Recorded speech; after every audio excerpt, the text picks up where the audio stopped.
un poncif dit qu'une religion, c'est une secte qui a réussi. Un aphorisme qui, comme toute philosophie de comptoir, pose plus de questions qu'elle n'apporte de réponses.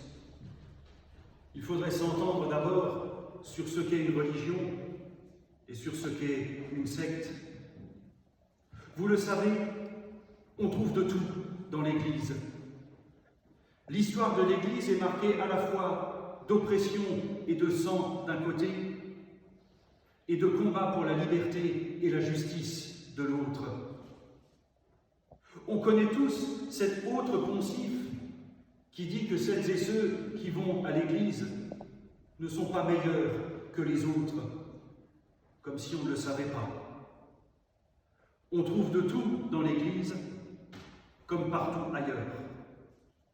L'extrait des Actes que nous venons d'entendre décrit les débuts du christianisme après la Pentecôte et la descente de l'Esprit Saint. Il est dit qu'en un jour, 3000 nouveaux membres rejoignent la communauté. Ça laisse rêveur. 3000 personnes, il n'y aurait pas de place ici dans l'Église. Mais au-delà du chiffre, ce texte nous présente les 4 piliers, si je puis dire, sur lesquels l'Église est fondée. L'écoute de l'enseignement des apôtres, la communion fraternelle, la fraction du pain et la prière.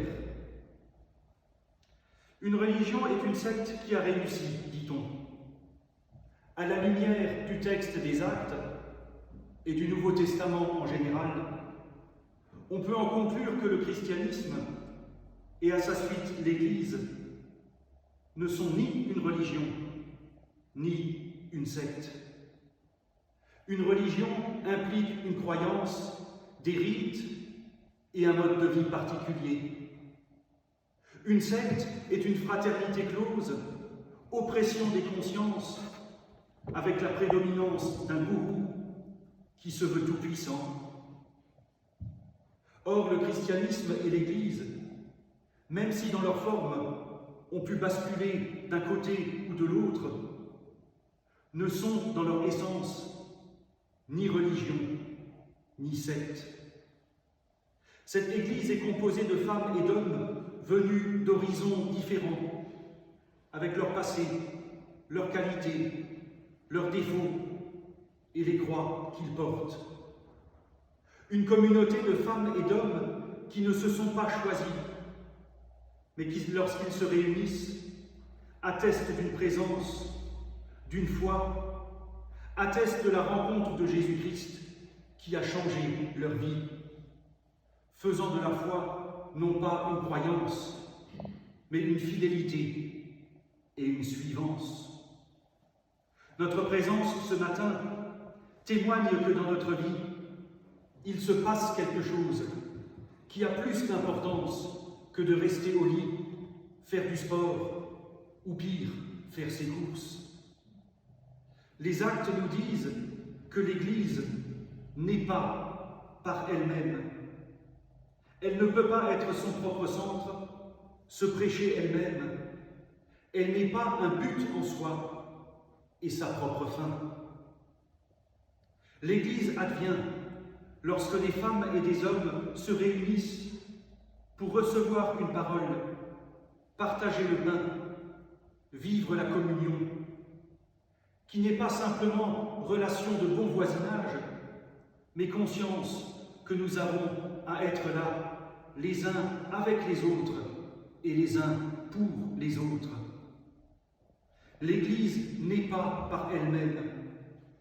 Elle est un événement qui advient quand des femmes et des hommes sont réunis par l'Évangile, qui met en lumière les imperfections de chacun de nous, mais qui dit aussi que nous ne sommes pas condamnés à rester enfermés dans ces imperfections et que nous ne sommes pas tenus par les étiquettes qu'on nous colle. Talleyrand disait « Quand je me regarde dans la glace, je me désole. Quand je me compare, je me console. » L'Église, événement qui advient quand l'Évangile est prêché et les sacrements célébrés, nous dit que si nous nous désolons en nous regardant dans la glace, nous n'avons pas à nous comparer pour nous consoler, parce que Dieu nous accueille comme nous sommes et nous donne les ressources pour progresser. À répéter et à méditer par ceux qui disent que ceux qui vont à l'Église ne sont pas meilleurs que les autres, ce qui revient au fond à se comparer pour se consoler et refuser de progresser. Le livre des Actes, en posant ces 4 fondements, l'écoute de la parole, la communion fraternelle, la fraction du pain et la prière, dit que cette Église est un garde-fou à la fois contre le phénomène religieux et le phénomène sectaire, où les adeptes seraient liés par n'importe quelle croyance ou soumis à un gourou. Jésus n'est pas un gourou. Contrairement à Jim Jones, David Koresh ou Joe DiMambro, il est mort seul et abandonné.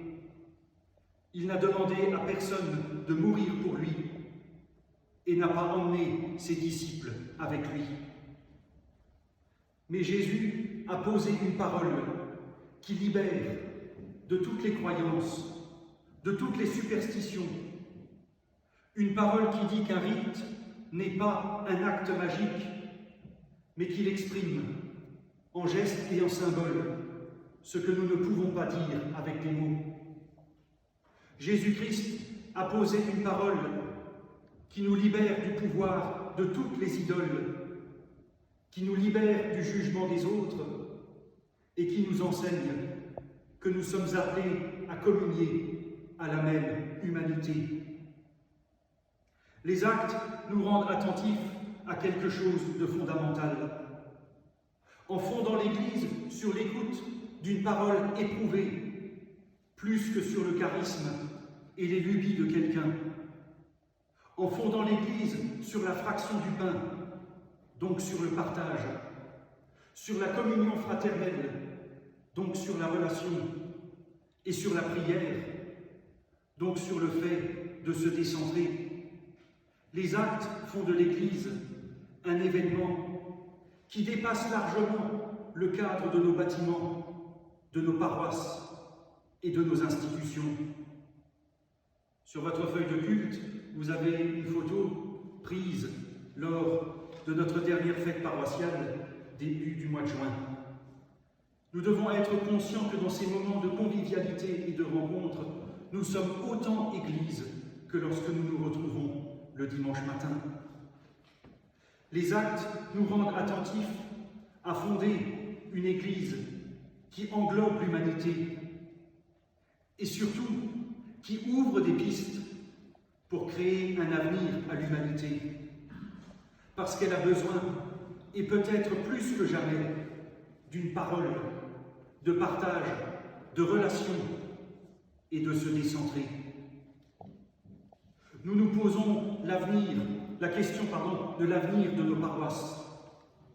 Nous nous demandons ce que vont devenir les jeunes.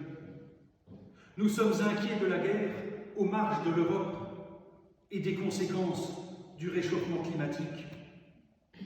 Aussi les actes nous disent-ils que le monde, n'en déplaise à tous les laïcards, a besoin de l'Église. Le monde a besoin d'une Église qui soit un lieu d'humanité dans un monde de brutes. Une Église qui, fidèle à la parole de Dieu, ne vient pas faire la morale, mais est un lieu de rencontre et de vie. Aussi sommes-nous appelés à être Église, à être individuellement et communautairement événement de la présence de Dieu au cœur de ce monde, pour lui dire qu'entre un religieux débridé et irrationnel et aliénant et un sectarisme mortifère, il y a de la place pour une humanité en paix. Amen.